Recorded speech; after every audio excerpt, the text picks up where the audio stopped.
now Trent Williams and Deebo Samuel are day-to-day, and Christian McCaffrey, the update on him is that they're not sure if it's an oblique injury or a ribs injury, right? Yet, and depending on which one it is, will depend on if he's available for the Minnesota game. When asked about Jordan Mason, who I thought actually ran really well, Kyle Shanahan said that he's not particularly sure if Jordan Mason has eclipsed Elijah Mitchell in the pecking order. And so I wanted to ask you, maybe before you left, because we've talked in previous shows just about the injury luck that the 49ers have had.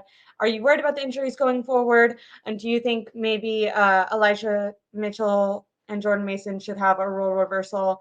How are your feelings kind of to close out this game? There's kind of a more negative thing. So I thought we'd end on a positive note, and I thought Jordan Mason looked really, really good. And I think he's looked really good when he's been given opportunities.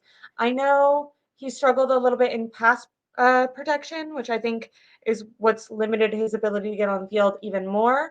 But with the potential miss of both Deebo and Christian McCaffrey, I think Kyle Shanahan hopefully will be calling Kittle's number. That's my advice. We should call Kittle's number more. But also, I wanted to end on something positive, and if we're looking at good things from the game, Jordan Mason did look really good. Yeah, I agree. I think Jordan Mason has done enough to prove that, he should get more RB2 snaps.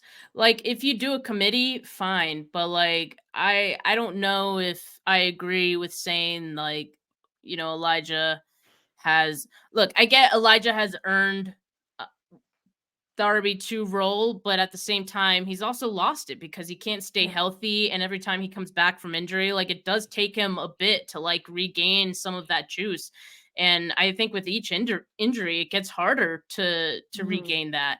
And I think we're seeing that. I felt like I saw that on Sunday. It was his first game back in like a couple weeks. So hey, maybe he'll look better next Sunday. But like I think at this point Jordan Mason has proven enough as well to Yeah. also get some of those snaps. So if you want to do a committee 50-50, like sure, and ride the hot hand, sure, but I think right now the hot hand is Jordan Mason, right? So I think I'd prefer them to go with Mason going forward.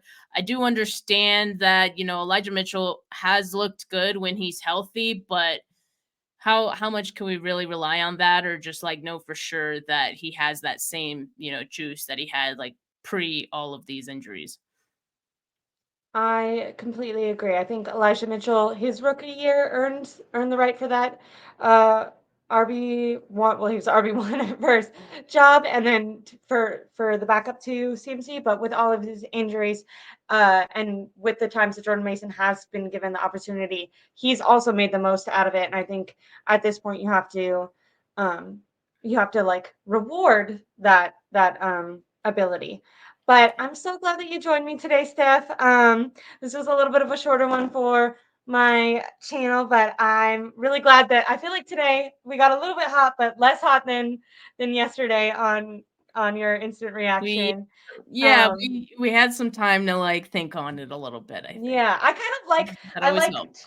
I like talking to you back to back like that because I feel like we can see the difference. I'm still yelling about Jake Moody, but everyone else was a little bit, little bit nicer upon.